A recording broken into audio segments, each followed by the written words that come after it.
નમસ્કાર મિત્રો, સ્વાગત છે આપણી યુટ્યુબ ચેનલ નકુમરીશની અંદર। આજના વિડીયોની અંદર આપણે વાત કરવાની છે માનવ ગરિમા યોજના। શું છે આ યોજના, આની અંદર કેટલી સહાય મળે છે, સંપૂર્ણ માહિતી મેળવીએ આ વિડીયોની અંદર। ₹25,000ની સહાય જો તમે ધંધા માટેની સાધન સહાય લેવા માંગતા હો તો આ યોજના છે। સંપૂર્ણ માહિતી આ વિડીયો પૂરો જોશો અને અન્ય મિત્રો સુધી પણ શેર કરવાનું ભૂલતા નહીં। હજી સુધી ચેનલને પણ સબસ્ક્રાઇબ ન કરેલી હોય તો નીચે જે લાલ ઘંટડીનું નિશાન છે, જે સબસ્ક્રાઇબ લખેલ છે તેને સબસ્ક્રાઇબ કરો અને ઘંટડીનું નિશાન પ્રેસ કરી દો। જોઈએ આ યોજનાનું કેવી રીતે ફોર્મ ભરવું, કેટલી સહાય મળશે, કોને કોને મળશે, ક્યારે મળશે, સંપૂર્ણ વિગત આ વિડીયોની અંદર। આ યોજનાનો લાભ કોને કોને મળવા પાત્ર થશે તો એની અંદર વાત કરીએ, મોચી કામ કરનારા હોય કે દરજી કામ કરનારા હોય એ લોકોને પણ લાભ મળશે। ભરતકામ કરનારા હોય, કુંભાર કામ કરનારા હોય, કહેવાય કે જે પ્લમ્બર હોય, બ્યુટી પાર્લરના જે બહેનો કામ કરતા હોય, ઇલેક્ટ્રિકલના જે રિપેરિંગના કામ કરતા હોય, ખેતી કામના જે લુહારી હોય, વેલ્ડિંગ કામ કરનાર હોય, સુથાર કામ કરનાર હોય, ધોબી કામ કરનાર હોય, સાવણીઓ બનાવનાર હોય, સુપડા બનાવનાર હોય, દૂધ અને દહીં વેચનાર હોય, કહેવાય કે માછલી વેચનાર હોય, પાપડ બનાવનાર હોય, આથણા બનાવનાર હોય, ગરમ ઠંડા પીણા બનાવનાર, અલ્પહાર વેચનાર, પંચર કીટ વેચનાર, કહેવાય કે ફ્લોર મિલ, મસારા મિલ, પછી કહેવાય ને કે દિવેટ બનાવનાર હોય, પછી સખી મંડળની બહેનો, મોબાઈલ રિપેર કરનાર, વાળંદ કામ કરનાર, રસોઈ માટે કહેવાય કે રસોઈ માટે પ્રેશર કુકર ગેસના લાભાર્થીઓ અને કહેવાય કે જે પેપકુમ અને ડીશ બનાવનાર હોય અને આઈટીને લગતા કામો કરનાર હોય, કડિયા કામ કરનાર હોય કે સેન્ટિંગ કામ કરનાર હોય અથવા વાહન રિપેરિંગ અને સર્વિસ કામ કરનાર હોય, આ લોકોને છે આ સહાય છે મળવા પાત્ર થશે।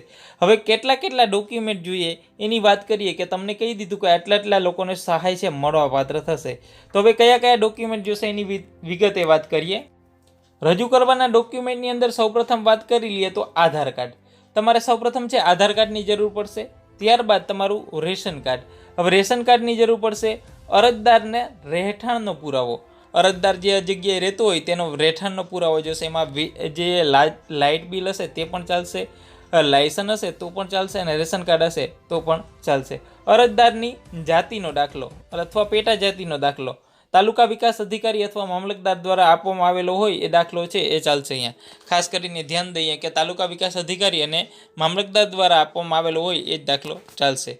આપેલ વાર્ષિક આવકનો દાખલો છે, અભ્યાસના પુરાવા, ત્યારબાદ છે જે અભ્યાસ કરેલો હોય તેનો પુરાવો છે એ જોશે। વ્યવસાયલક્ષી તાલીમ લીધેલી હોય, આઈટીઆઈ કરેલું હોય તો તેનો પુરાવો અથવા બાંહેધરી પત્રક છે એ જોશે। અરજદારના ફોટા જોશે। બીપીએલની અંદર જો આવતું હોય તો બીપીએલના લાભાર્થીઓને જે સ્કોરવાળું હોય છે, જે કાર્ડ 0-20માં આવતું હોય તો એ જોશે।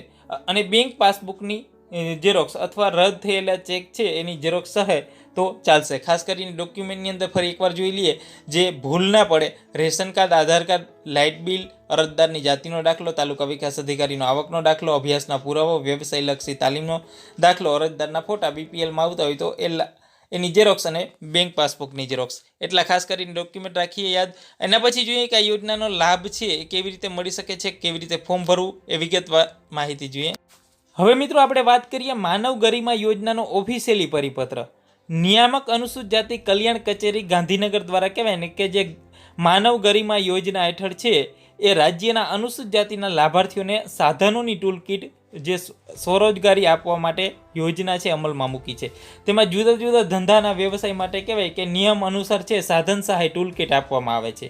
આ યોજનાના લાભ મેળવવા માટે કહેવાય કે અરજદારોએ મૂળ છે ગુજરાત રાજ્યના વતની હોવા જોઈએ। બીજી વસ્તુ શું, અરજદારની વાર્ષિક આવક છે 2019 અને 20ની આ વર્ષની કહેવાય કે જે 1,20,000 અને શહેરી વિસ્તાર હોય તો 1.5 લાખથી વધુ હોવી જોઈએ નહીં। અનુસૂચિત જાતિના કહેવાય કે અનુસૂચિત જાતિ અને જે અતિ પછાત જાતિના અરજદારો છે આવક મર્યાદાના ધોરણો લાગુ પડશે નહીં।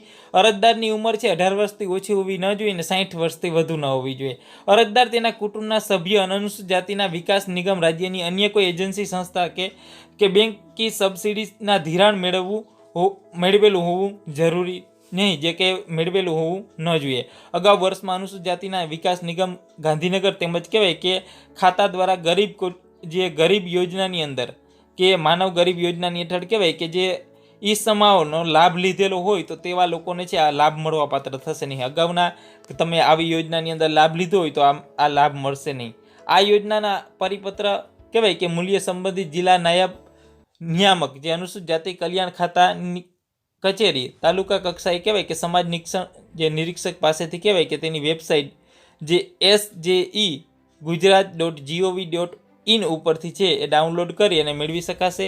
ભરેલા અરજીપત્રકો છે તથા જે કહેવાય ને કે સાધનના કાગળો સંબંધિત જિલ્લા નાયબ નિયામક કચેરી જે અનુસૂચિત જાતિ કલ્યાણ કચેરી જાહેરાત પ્રસિદ્ધ તારીખ થઈ એના 25 દિવસ સુધીમાં છે એ સમય દરમિયાન છે મોકલી આપવાના રહેશે.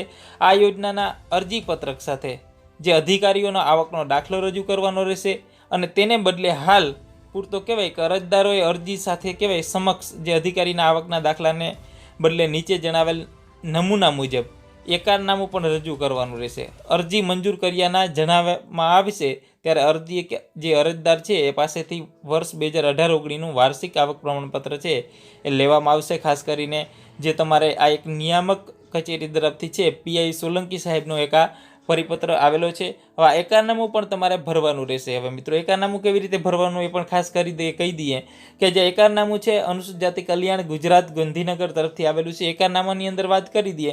ફોર્મ પણ કેવી રીતે ભરવું એ પણ વાત કરી દઉં કે આથી હું સહી કરનાર જે તે રહેતો હોય તે તાલુકો જિલ્લો એકાર ભરું છું કે મારી તથા મારા કુટુંબની વાર્ષિક આવક છે 2018-19ની કહેવાય કે બધી સાધનમાં થતી કુલ વાર્ષિક આવક કેટલા રૂપિયા છે તો પૂરી છે. જે સોગંદપૂર્વક જણાવે છે કે માનવ ગરીબ યોજનાની અંદર આ સાધન ટૂલકીટ સહાય મેળવવા માટે અમે અરજી કરેલી છે તે હેતુ માટે આ કહેવાય કે જે એકારનામું આપેલું છે આ બાબતે જ્યારે મારા પાસે વાર્ષિક આવકનું પ્રમાણપત્ર માંગવામાં આવશે ત્યારે સમક્ષ અધિકારી 2018-19ની વાર્ષિક આવકનું પ્રમાણપત્ર છે એ મેળવી અને રજૂ કરવાનું. આથી ખાતરી આપું છું અરજદારની સહી, અરજદારનું અહીંયા નામ લખવાનું, અરજદારનું પૂરું સરનામું, ટેલિફોન નંબર અને એના મોબાઈલ નંબર, અહીંયા સ્થળ જે તે સ્થળ અને તારીખ લખવાની.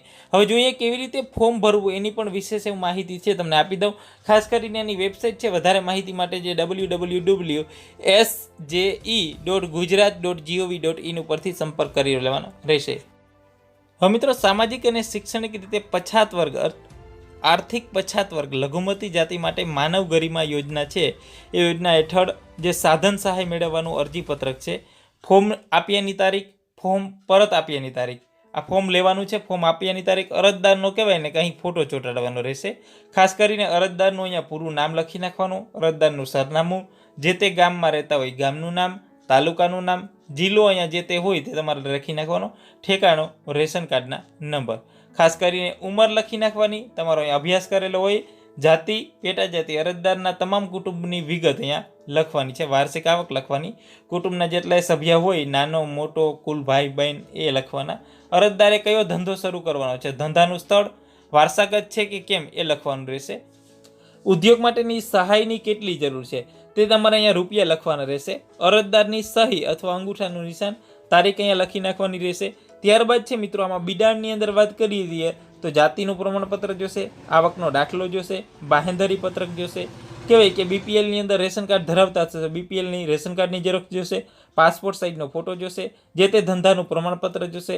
સરકારશ્રીના નિયમ અનુસાર કહેવાય ને કે જે રોકડ સહાય બદલે જે નિયત સાધન સામગ્રી લેવાનું કહેવાય કે જે કીટ લીધી હશે તેવી સંમતિ સાથેનો એક પત્ર જોશે. અને નોંધ આ ખાસ કરીને આ જે ફોર્મ છે એ તાલુકા પંચાયત કચેરીની અંદર સમાજ કલ્યાણ નિરીક્ષકને જ આપવાનું રહેશે. આ ફોર્મ છે ભરીને કઈ જગ્યાએ આપવાનું તો તાલુકા પંચાયત કચેરીની અંદર સમાજ કલ્યાણ નિરીક્ષકને આપવાનું રહેશે. ખાસ કરીને આવકનું પ્રમાણપત્ર છે તમે અહીંથી કઢવી શકો છો, નમૂનો આપેલો છે અહીંયા. આ પ્રકારનું આવકનું પ્રમાણપત્ર છે એ પણ કઢવી શકો છો, લિંક નીચે ડિસ્ક્રિપ્શનમાં આપી દઈ.